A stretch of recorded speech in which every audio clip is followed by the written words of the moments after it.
یہ جو homo sexuality ہے ایک ایجنڈے کے تحت دنیا میں اس کو عام کیا جا رہا ہے، اور خاص طور پر جو اسلامی کنٹریز ہیں نا ان کا وہ بہت زیادہ ہدف ہیں. یہ بہت بڑی بے شرمی ہے، بہت بڑی بے غیرتی ہے. جو ہومو سیکشولیٹی میں مبتلا لوگ ہیں کہتے ہیں اس میں بے غیرتی کیا ہے، اس میں کیا ہے بھائی، ایک بندہ راضی وہ بھی راضی. بے غیرتی بے شرمی ایسی چیز نہیں ہے جس کی کوئی سائنسدانوں نے کوئی ڈیفینیشن بیان کی ہو، یہ محسوس ہونے والی چیز ہے. جب آپ کے اندر حس ہی ختم ہو جائے، آپ بے غیرت بن جائیں، تو بے غیرتی کے علاوہ ہر چیز آپ کو محسوس ہوتی ہے. اتنا بدترین، اتنا غلیظ، اتنا گندا عمل کہ لوط علیہ السلام کی قوم جو یہ عمل کرتی تھی اللہ نے اٹھا کے اس کو الٹا دے کے پٹخ دیا. وَتَذَرُونَ مَا خَلَقَ لَكُمْ رَبُّكُمْ، ان عورتوں سے نکاح کو چھوڑ دیتے ہو جو اللہ نے تمہارے لیے پیدا کی ہیں.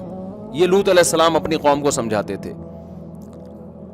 یہ وہ غلیظ، پلید اور گندا عمل ہے جو گدھے گھوڑے بھی نہیں کرتے، کتے بلی بھی نہیں کرتے. انسان کتوں سے، بلوں سے، گدھے گھوڑوں سے بھی بدتر ہو گیا ہے. اور یہ کام تہذیب یافتہ لوگ پروموٹ کر رہے ہیں جو اپنے آپ کو بڑا مہذب کہتے ہیں. قرآن میں ہے نا، اللہ تعالیٰ نے فرمایا ثم رددناہ اسفل سافلین، ہم نے انسان کو بہترین بنایا. لیکن جو بدعملی کرتا ہے نا، پھر وہ بہترین سے اشرف المخلوقات بنایا، جانوروں سے افضل. لیکن اللہ کہتے ہیں جب انسان بدعملی میں آتا ہے تو وہ جانوروں سے بدتر ہو جاتا ہے. تو جو لوگ بھی اس سوچ کو پروموٹ کر رہے ہیں اور اس طرح کے تقریبیں کر رہے ہیں، اللہ کی نظر میں، قرآن کی نظر میں وہ گدھے گھوڑوں، کتوں، بلوں سے بدتر ہیں. وہ آپ کی اور میری ذمہ داری ہے کہ ہم سوشل میڈیا پہ بھرپور احتجاج کریں اس کے خلاف، اور جتنے قانونی اداروں کا سہارا ہم لے سکتے ہیں، کمپلین کروا سکتے ہیں. ٹھیک ہے، ان کے حق میں بل پاس ہو گیا، لیکن وہ ہماری اسمبلیوں نے کیا نا، تو دباؤ بھی اسمبلیوں پہ ہم ہی ڈالیں گے. تو جتنے بھی قانونی ذرائع ہیں، ہماری یہ ذمہ داری بنتی ہے کہ بھرپور استعمال کریں اور اس چیز کو اپنی سوسائٹی میں پروموٹ نہیں ہونے دیں. میں سمجھا پا رہا ہوں اپنی بات؟ اس کا بہت غلیظ اور گندا نقصان ہوگا ہماری سوسائٹی کو. آپ ان کی شکلوں پہ دیکھو کیسی پھٹکار برس رہی ہوتی ہے. یہ جو تقریبات ہوتی ہے نا اس طرح کی، یا اس طرح کے لوگ آ رہے ہوتے ہیں، شکل سے پھٹکار، نہ مرد نہ عورت. دیکھو ایک تو خواجہ سرا ہے جس کو اللہ نے بنا دیا، وہ تو اللہ کی طرف سے ایک آزمائش ہے. ان کے اسلام نے بھی حقوق دیے، سوسائٹی کو بھی چاہیے ان کا خیال کریں. اور اسلامی قانون کی جو کتابیں ہیں جن کو فقہ کی کتابیں کہا جاتا ہے، ان میں ان کے حقوق لکھے ہوئے ہیں. لیکن ان لوگوں کو ان سے ذرہ برابر بھی فائدہ نہیں ہے، بلکہ جتنے خواجہ سرا ہیں وہ بھی اس کے خلاف ہیں کہ یہ غلط ہے. تو اس لیے میری اور آپ کی ذمہ داری ہے، من رأى منکم منکرا فلیغیرہ بیدی، حدیث میں آتا ہے جو کسی برائی کو دیکھے ہاتھ سے روکے، ہاتھ سے روکنے کی طاقت نہ ہو تو زبان سے اس کے خلاف احتجاج کرے. تو زبانیں تو ہماری کسی نے نہیں روکی ہے نا، اور کوئی روک بھی نہیں سکتا.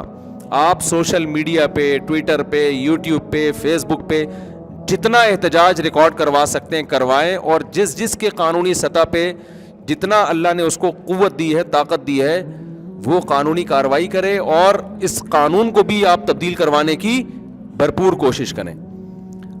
حکمران جو ہے نا وہ دیکھتے ہیں کہ قوم کا غربت مہنگائی یہی ہے. تو ٹھیک ہے، یہ بھی ہمارے مسئلے ہیں، میں یہ نہیں کہہ رہا یہ مسئلے نہیں ہیں، ان کے علاوہ بھی ہیں. ورنہ خدا کی قسم کل تمہاری اولادیں جب یہ کام کریں گی نا، تم خون کے آنسو روگے. ہماری باہر ٹریولنگ ہوتی ہے، ہمارے ہاں جو بچوں کے مسئلے ہیں نا وہ کیا ہے، میرا بچہ بنٹے کھیل رہا ہے، میرا بچہ گٹکا پی رہا ہے، میرا بچہ فلاں کے ساتھ بیٹھ کے سگریٹ پی رہا ہے، یہ مسئلے ہیں. ان کے ہاں یہ مسئلے نہیں ہیں. ان کے ہاں مسئلے ہیں کہ میرا بچہ لڑکیوں میں دلچسپی نہیں رکھتا، وہ شادی کی بات نہیں کرتا، وہ مرد سے شادی کرنا چاہتا ہے. غیرت مند آدمی زمین میں گڑ جاتا ہے، لیکن جن میں غیرت ہوگی تو وہ گڑیں گے نا. تو جب تک یہ غیرت آپ کے اندر ہے، حیا آپ کے اندر ہے، تو خدا کا واسطہ آپ اپنی فطرت تبدیل ہونے سے پہلے اس کے خلاف بھرپور طریقے سے احتجاج کریں. ہم نے یہ ملک اسلام کے نام پہ لیا ہے، ہم نیچر کے خلاف، اسلام کے خلاف کوئی قانون اس ملک میں پاس بولو نہیں ہونے دیں گے. اسلام میں اپنی خلقت کو تبدیل کرنے کی آپ کو اجازت نہیں ہے. اتنی بھی اجازت نہیں ہے، نبی نے فرمایا جو مرد یا عورت دونوں دانتوں کے درمیان گیپ پیدا کرے نا گھسائی کر کے، اس پر بھی اللہ کی لعنت. کسی کے دانت بہت زیادہ ہونٹوں سے باہر نکل گئے, وہ تو نیچرل حالت ہی نہیں ہے نا, اس کو آپریٹ کر کے ٹھیک کروایا جا سکتا ہے. لیکن حسن پیدا کرنے کے لیے اپنی نیچر کو چینج کر دینا, مرد عورت بن جائے, عورت مرد بن جائے. بڑھاپے میں سفید بالوں کو کالا کرنے کی اجازت نہیں ہے. آپ کلر لگا سکتے ہیں, براؤن یا ریڈ کوئی بھی لگا سکتے ہیں, بلیک کیوں نہیں کر سکتے آپ نیچر کو چینج کر رہے ہیں.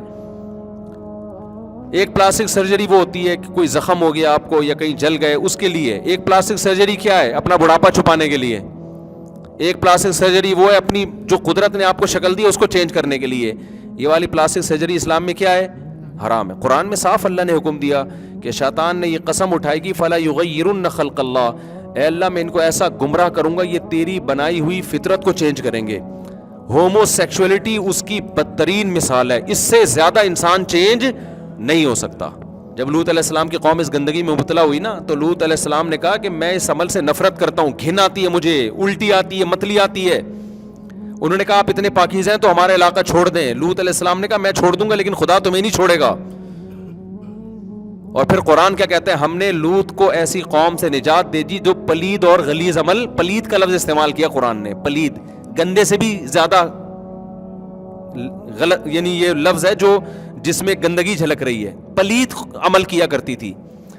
تو یہ عمل پلید ہے, اور کوئی اس میں مبتلا ہو گیا تو وہ پلیدی میں مبتلا ہو گیا, گندا ہو گیا ہے. اب اس کا حل یہ ہے کہ وہ توبہ کرے, ڈاکٹر کے پاس جائے کہ میری فطرت مسخ ہو گئی ہے, میرا علاج کرو میں ٹھیک ہو جاؤں.